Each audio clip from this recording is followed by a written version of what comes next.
Thank you to my chairman, and as I step out of the role as CEO, my good friend Hugh. Thank you. Good afternoon, ladies and gentlemen.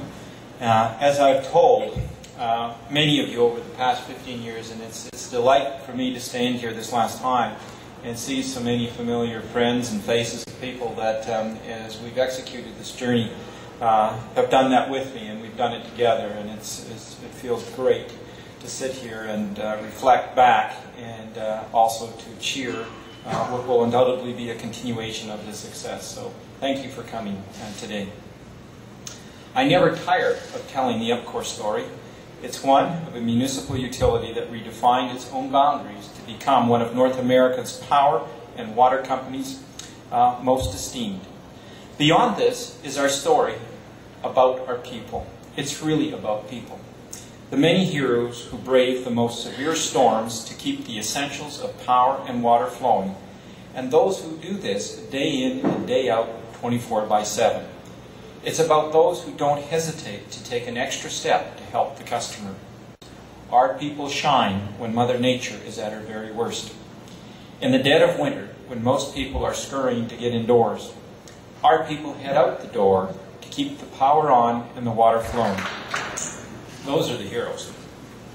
The fact of the matter is, weather has the most significant impact on our business, winter or summer.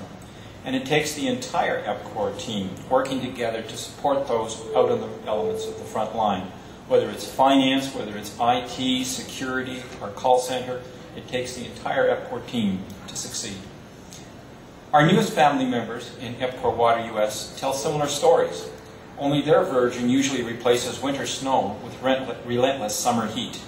You may be interested to know, though, that when Arizona got hit by a snowstorm and below freezing temperatures a few months ago, we had a lot of really good advice to give them about water main breaks. It's demanding work. It's physically demanding and mentally demanding, but we take great pride in playing such an important role in the lives of our customers in Edmonton and communities in Alberta, BC, Arizona, and New Mexico. This is a constant theme in the EPCOR story. We are essential to the quality of life in the communities we serve.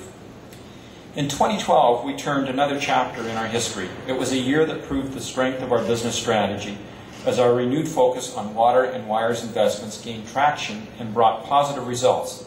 This AGM presents us with an opportunity to highlight our progress in 2012 and to recognize the work of our people. I'd like to start with safety and operational excellence. In 2012, we achieved significant gains in overall safety performance over previous years. Our total recordable injury frequency was 2.02, down from 2.7 in 2011. And our lost time incident rate was 0.27, down from 0.41. For these statistics, less is better, one of the few things in life. Even more encouraging was the leap we took in proactive measures such as near-miss reporting and workplace observations that help us to prevent incidents. For example, our people reported 1,815 near misses compared to only 606 last year, because what we found that about reporting and communicating these to fellow workers is the most significant way to reduce actual incidents. In every chapter of EPCOR's evolving story, it's commitment to safety and operational excellence that's opened the doors for our opportunities. We know that it is only what we do, but how we do it that distinguishes us. And there's countless examples across EPCOR of how our people have raised the bar in performance in the past year. And I'd like to share a few with you. For example, in our contact center, we received a 91% overall customer satisfaction rating in a year when we consolidated our operations and then transferred the entire Calgary call center to Edmonton and hired over 100 new employees, all at the same time with no break in operations.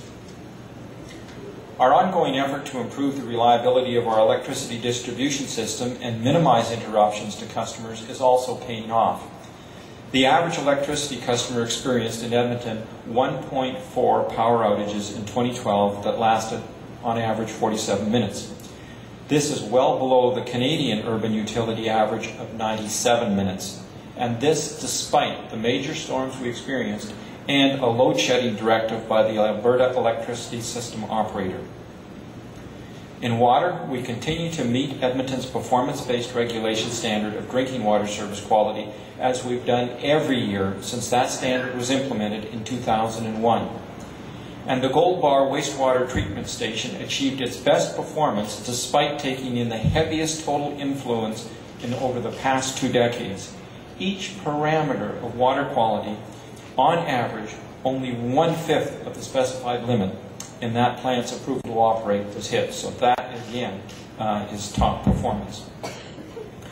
We also give consideration to the people, the communities, and the environment in all that we do across all operations. And today we are also releasing EPCOR's 2012 Corporate Responsibility Report, which is available on EPCOR's website. It reflects the company's progress and the interconnection of our financial and business performance with our environmental and social responsibilities. If you don't already have one, I would encourage you to pick up a copy of this as you came into the meeting here today at the registration desk. We've attained an A+ for corporate responsibility reporting as measured by the Global Reporting Initiative's guidelines every year for the past 5 years. And, do you know, we've just been advised that we received an A+ again for 2012. Thank you.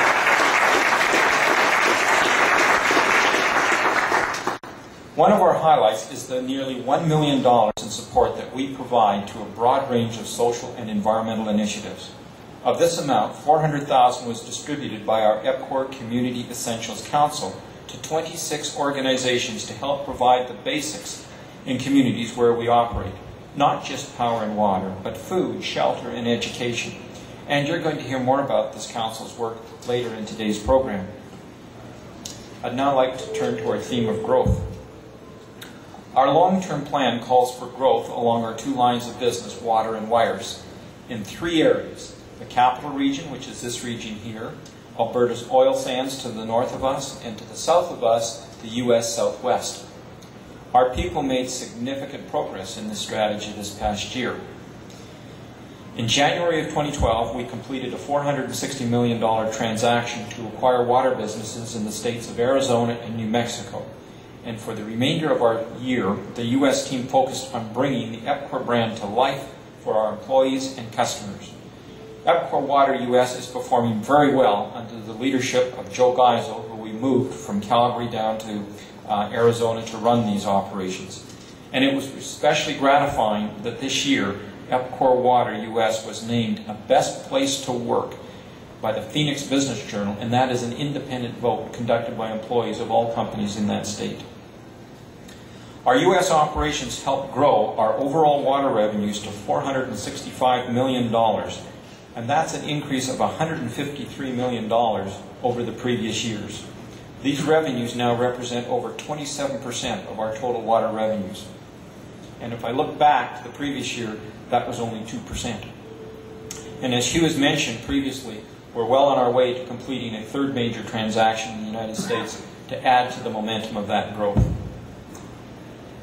Still on water, EPCOR competed for and won a $60 million contract to design, build, finance, and operate an expansion and upgrade of the Evans-Thomas Water and Wastewater Facility in Kananaskis County. That will be done through a public-private partnership. Work is underway and will be scheduled to be delivered mid-2014. We anticipate the benefits to the community will be safer drinking water with the use of ultraviolet disinfection and healthier rivers and aquatic life as we implement the strictest approvals requirements in the province of Alberta for this type of facility. We also continue to be active in the oil sands and now own and or operate 16 water treatment sites in the region. Switching to power distribution and transmission, construction on the 500 kilovolt Heartland Transmission Project, which is a joint 50-50 venture with EltaLink, is underway, and we expect to complete that transmission line late this year. This initiative responds to the need for new transmission identified in Alberta, and our share of that investment is $215 million. Our technologies group provides contract-based commercial services for street lighting, traffic signals, and light transit, and continues to support Edmonton initiatives such as replacement of street lights with LED bulbs and lighting and signal work for our LRT. We're also active in building that business outside the City of Edmonton and do considerable work in Calgary for their LRT and street lighting system as well, and have also installed a major complex road weather information system across all of Alberta.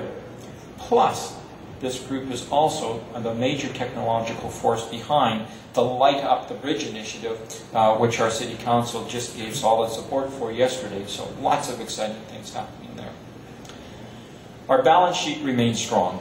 Our 2012 financial results showed that we had a strong year across all operations, as indicated, and our U.S. operations contributed significant cash flow to that. Our cash flow corporately from operating activities increased by $245 million over 2011, and our revenues are up $140 million, reaching just below $2 billion. We invested $379 million in capital projects last year, and our year-end results also included a $124 million impairment charge, which is non-cash, and related to our investment in Capital Power, and it has no relations to the ongoing operations of EPCOR. Overall, we retained our investment-grade credit rating of A low from DBRS and a BBB plus from S&P. And now, as I conclude my remarks and I pass the torch to our new President and CEO, David Stevens, I'd like to take an opportunity to welcome you, David, and wish you the very best, and I know you're going to be a wonderful success. I'd also like to thank EPCOR's truly remarkable executive team, who I had the great pleasure to work with and have inspired me, taught me, coached me, and I've had the opportunity to lead them as well. And for those of you that are in the room today, would you please stand?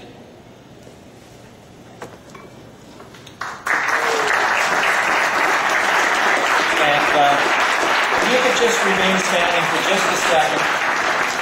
I'm not going to get quite the work that they all do right, but you're going to get the gist of it, because this is where the really heavy lifting occurs. So starting with the lady at the back of the room, Doreen Cole, she's responsible for all of our power distribution transmission operations. Does a heck of a job for us, and I want to thank you, Doreen, for doing that. Yeah.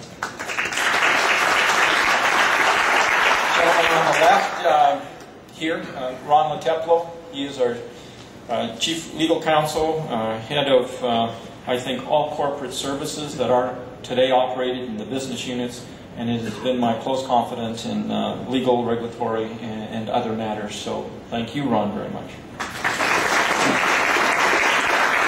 And Mr. Dr. Guy Bridgman. Guy is our Chief Financial Officer and heads up our business development. And Guy and I have traveled, I think, our 15, 16 years here together, and has been a leader on business development and has headed up many of our major strategic initiatives. So thank you, Guy.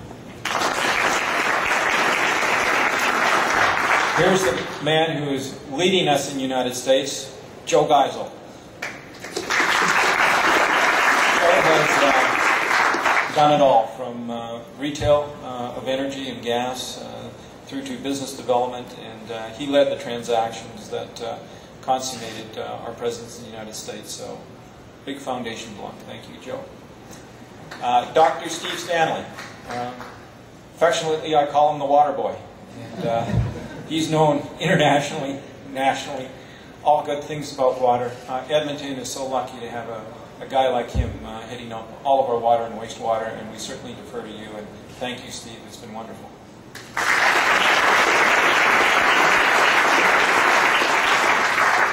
If Bob Petrick's in the room, I apologize if I don't see you. Bob heads up our technologies area, and previous to that, headed up our human resources. So I'd like to, again, acknowledge that support, and I'd also like to thank my board of directors, truly outstanding individuals, provided superb oversight, coaching, and guidance. We couldn't have got done what we've got here if Hugh didn't lead through his exemplary chairmanship. Just, I think, the strongest and most qualified board in Canada, and let's give them a phenomenal hand.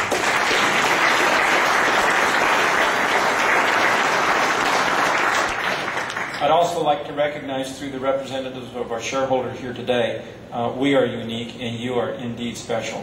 Wherever we go, nationally, internationally, everyone marvels at how we have a governance structure and how you have been patient and supportive continually allowing us to run as a business. And I know part of that contract is to deliver the dividend, but I've never had a better shareholder and never had the better support. So to you, I hope you continue. Thank you very, very much.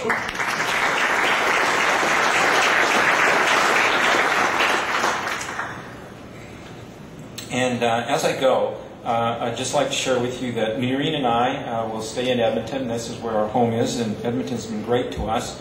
And we're going to remain here and contribute back to the community. And I would just add a slight addition to Hugh's comments. Noreen and I are going to match, to a certain level, all of the contributions that we receive for the award. So we are going to contribute our personal funds to make this an investment for Edmontonians. So thank you.